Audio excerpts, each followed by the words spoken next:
I've spent years on the road, but what fascinates me most are America's hidden corners. Ultra-remote towns tucked away in deserts, mountains, and forests. These aren't just dots on a map, they're communities where self-reliance is a way of life, sometimes with just a handful of people. Today, we're venturing into the unknown, to places where the nearest neighbor might be miles away. We'll meet the folks who call these places home, and discover what draws them to such profound isolation. This is a story of resilience and the enduring spirit of the American frontier. Let's get started. Our first stop is Monowi, Nebraska, the only incorporated town in America with a population of 1.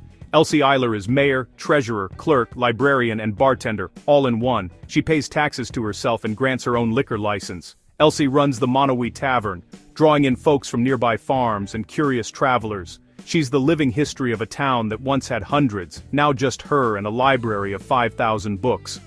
Monowi is proof that community is about heart, not numbers. In Monowi, that heart beats strong in a population of 1.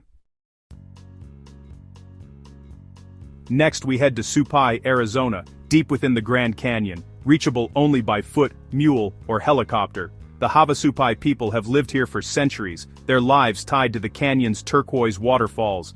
Everything not found in the canyon arrives by mule or helicopter, making daily life a logistical challenge. Supai's isolation preserves its unique culture, a thriving community in a world apart. Down here, you're not just off the grid, you're in another world. In Whittier, Alaska, nearly everyone lives in one building. Big towers, home, post office, grocery store, and school, all under one roof, essential in brutal weather. The building forms a self-contained world when the outside is too harsh. Access is by a tunnel that closes at night, isolating the town. This closeness shapes a unique community. Whittier shows human adaptability in a challenging place. Let's keep going. Welcome to Beaufort, Wyoming. Once famous for its population of 1, Don Salmons ran the gas station store and was the town's only resident, a friendly face on a lonely stretch of I-80. Beaufort was auctioned off and briefly rebranded to promote a coffee brand, but its legacy remains. It's a symbol of the boom and bust cycle of the West, a thriving community reduced to a single story. Beaufort stands as a reminder of how quickly fortunes can change. Onward. Centralia, Pennsylvania, was abandoned after a coal mine fire started in 1962 and has burned ever since. The fire created sinkholes, toxic gases, and forced nearly everyone to leave. A handful of residents remain, living among empty lots and warning signs. Centralia is a surreal, cautionary tale about unintended consequences and stubborn attachment to home. It's a ghost town slowly being consumed from below. Let's move on. Deep in Maine's woods lies Hibbert's Gore, an unorganized territory with no government and a population you can count on 2 hands. Life here is quiet, deeply connected to the forest, and fiercely independent. There's no town center, just scattered homes and self-sufficiency. It's a throwback to an earlier America, existing in rugged simplicity. Even in the east, wild, forgotten corners remain. Next stop. Ten Sleep, Wyoming, sits at the base of the Bighorn Mountains, with a population of about 250. It's a ranching town, and a world-class rock-climbing destination, blending Old West and new adventure. The town is the last stop before the wilderness, a vital outpost for explorers. Here, isolation is the main attraction, drawing people seeking escape and raw beauty. Ten Sleep is defined by its spectacular solitary setting. Let's continue. Elk City, Idaho, is a former mining town deep in the Nez Perce Clearwater National Forests. Getting here means a long, winding drive. In winter, it can be nearly impossible. With about 200 residents, Elk City is all about self-reliance and wilderness adventure. The internet is spotty, the hospital is hours away, but the freedom and tranquility are unmatched. It's a living example of frontier spirit, still holding its own against the wild. Onward. McCarthy, Alaska, lies deep in Wrangell St. Elias National Park, reached only by a rugged dirt road and footbridge. Once a copper mining hub, it was abandoned, then revived by pioneers seeking solitude. With no public utilities, residents use generators, solar panels, and wood stoves. Winters are harsh, but the freedom and connection to nature are profound.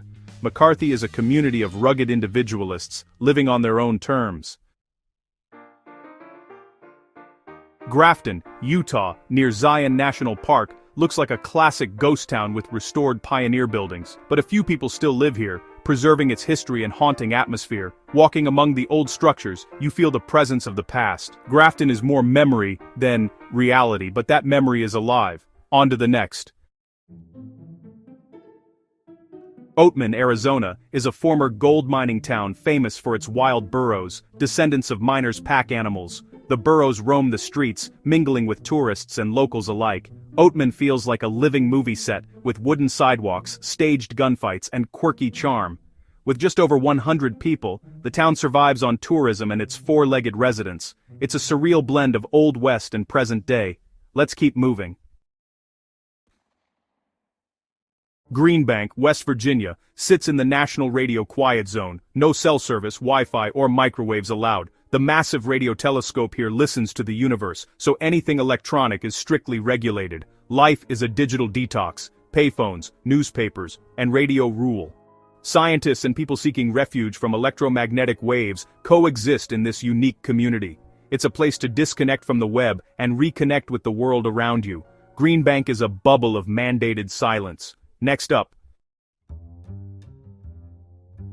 Terlingua, Texas, was a ghost town after its mercury mines closed, but artists and free spirits revived it. Today, it's known for its chili cook-off, music scene, and eccentric character. Life here is tough, extreme temperatures and isolation, but the community is vibrant and fiercely independent. The Starlight Theater is the heart of town, where locals and travelers gather under the desert sky. Terlingua proves a town's spirit can outlast its buildings. Let's keep going. Slab City, California, calls itself the last free place in America, an off-grid squatter community on old military slabs. No government, no utilities, no rules, just radical self-expression and self-reliance. Art, makeshift homes, and a strong sense of community. Life is tough. You bring your own power and water and handle your own waste. Slab City is a raw, chaotic experiment in freedom, impossible to define.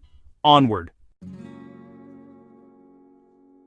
Silverton, Colorado, sits at over 9,300 feet in the San Juan Mountains, a historic mining town turned quiet outpost. The million-dollar highway connects it to the world, but winter often brings isolation. With around 600 residents, Silverton thrives on its rugged setting and tight-knit community. The town's history is everywhere, from old mines to the preserved main street. When the tourists leave, Silverton's true character emerges, resilient and self-reliant. Let's keep going. Chitina, Alaska, sits at the end of the paved road, gateway to Wrangell St. Elias National Park. Once a railroad hub, it dwindled after the mines closed. Today, it's a quiet outpost, swelling with visitors during the summer salmon run. For year-round residents, life is about subsistence, solitude, and a deep connection to the land. Chitina is where you feel Alaska's immense scale and humanity's small, tenacious footprint. Next stop.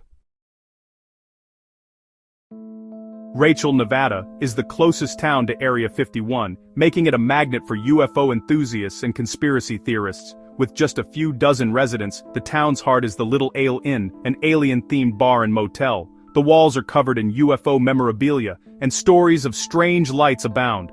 Living here means embracing the weird, sonic booms, curious tourists, and endless desert skies. Rachel's identity is shaped by the mystery just over the horizon. Let's keep going.